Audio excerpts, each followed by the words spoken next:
বিয়ের 12 বছর পর আমার স্বামী আরও একটা বিয়ের কথা জানালো। আমি আয়নার সামনে বসে নিজেকে দেখছিলাম।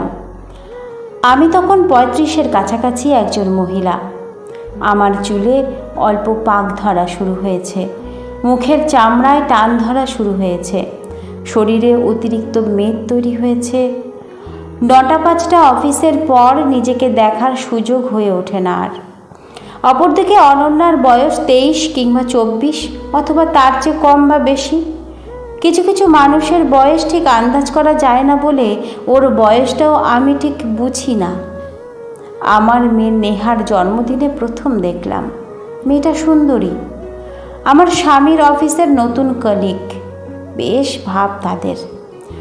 সুন্দরী মেয়েদের সাথে সব পুরুষের সখ্যতা থাকাটা স্বাভাবিক। আমিও সবে নজর না দিলেও অন্যরা কথাটা আমার কানে দিয়েছিল।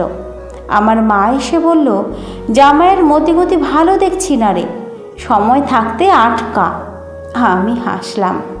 স্বামী কি গরু ছাগল না কি যে আটকে রাখবো? আমাদের 2 ছেলে মেয়ে, 7 বছরের ছেলে বিনোদ আর 3 বছরের মেয়ে নেহা। আমি আমার স্বামীকে সন্দেহ করি না কখনো। তার উপর রাগ দেখিয়ে বাপের বাড়ি চলে যায়নি। তার পাশে থেকে চেয়েছি তাকে বোঝাতে। তার নতুন বিয়ের কথা শুনেও চিৎকার চেঁচামেচি করিনি, স্বাভাবিকের মতোই দুজনে একই ঘরেই থেকেছি।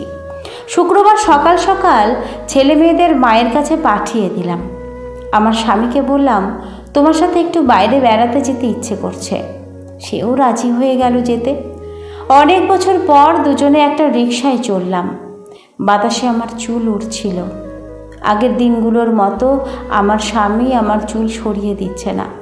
আমি লজ্জাও পাচ্ছি না আর, তবে ভালো লাগছিল। আমরা শহরের একটা শিশু সদনে এসেছি। আমার স্বামী আমার হাত চেপে ধরে বলল, এটা কি ঘুরতে আসার জায়গা নাকি? এখানে কেন? আমি তার উত্তর না দিয়ে তাকে নিয়ে ভেতরে ঢুকলাম। আমরা ভেতরে গেলাম। অফিস রুমে অনুমতি নিয়ে ভেতরের সবগুলো বাচ্চাদের থাকার জায়গাগুলো দেখলাম। আমার স্বামীকে বললাম, বিনোদ আর নেহার থাকার জন্য আজকেই ব্যবস্থা করে যাব নাকি পরে একদিন আসব? তুমি কি পাগল হয়েছ? ওরা এখানে কেন থাকবে? এখানে তো অনাথ বাচ্চারা থাকে। আমাদের ছেলেমেয়েরা কি অনাথ নাকি? তুমি আরেকটা বিয়ে করলে আমি কি বিয়ে না করে বাচ্চাদের নিয়ে থাকবো? আমার বিয়ে হলে আমার স্বামী কিংবা তোমার বউ নিশ্চয়ই আমাদের বাচ্চাদের দেখবে না। তাই আগেই ব্যবস্থা করে যাওয়া ভালো। ভেতরের পরিবেশ তো দেখলেই, বাড়ি গিয়ে জানাবে।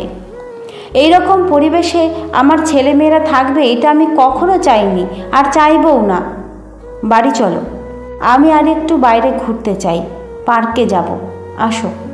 পার্কের বেঞ্চে কাপলদের ভিড়। শুক্রবারে মেলা বসেছে মানুষের। আমাদের মাঝবয়সী মানুষের জন্য পার্ক নয়। আমরা এখানে আগের বয়সের মতো বসতে পারি না। একটা খালি মতো জায়গা দেখে বসে পড়লাম। মহিমা, তুমি আরেকটা বিয়ের কথা ভাবছো? আমাকে জানাওনি তো? তুমি যখন জানালে তারপরেই ভাবলাম। আমার বয়স তো বেশি না, সবেমাত্র 35। এখন বিয়ে করলে তাও সমাজ মানবে, পরে আর মানবে না। বাকি জীবন একা একা থাকা যায় নাকি? তাই ভাবলাম। তুমি সত্যি চাও আমাদের ছেলেমেয়েরা শিশু সদনে থাকুক? ওরা আমার কাছে থাকবে। আমি অনন্যাকে সব বলবো।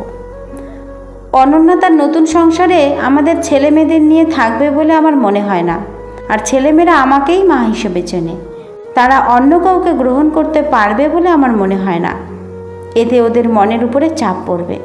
তার চেয়ে ওদের কথা মাথা থেকে বাদ দিয়ে চলো দুজনে নতুন সংসার নিয়ে ভাবি। তুমি কি পাগল হয়ে গেছো? কী সব ভাবছো তুমি? ওই যে বাচ্চা মেয়েটাকে দেখো, ফুল বিক্রি করছে। আমাদের ছেলে মেয়েরাও একদিন এসব করবে। বাবা নতুন বিয়ে করবে, মা নতুন বিয়ে করবে। ওরা এই রাস্তাঘাটে থেকেই মানুষ হবে। বাবা বিয়ে করে আলাদা সংসারে থাকলে মা একা ছেলে মেয়েদের মানুষ করতে পারে। তবে এই ছেলে মেয়েদের মানসিক কষ্ট তো কম হয় না। আমি এসব করতে পারবো না। তুমি তো মা, মায়েরা সব ত্যাগ করে। কেন বাবারা কেন পারে না? আমার স্বামী সেদিন চুপ ছিল। আমি তাকে আর কোনো প্রশ্ন করিনি, শুধু বলেছিলাম সময় নাও, আমাকে জানাও। তারপর বিয়ের 30 বছর পার হলো। আমার স্বামী আর দ্বিতীয় বিয়ের কথা বলেনি। আমার বয়স বাড়ছে, কিন্তু কোনো প্রসাধনী দিয়ে স্বামীকে আটকে রাখার চেষ্টা করিনি। তাকে শুধু বুঝিয়েছিলাম আমরা এখন চাইলেও অনেক কিছু করতে পারি না বা পারবো না। আমরা বাবা মা, আমাদের সন্তানেরা ঈশ্বরের দেওয়া উপহার। তাদের প্রতি দায়িত্বে অবহেলা করে দুনিয়ার সুখ আমাদের জন্য না।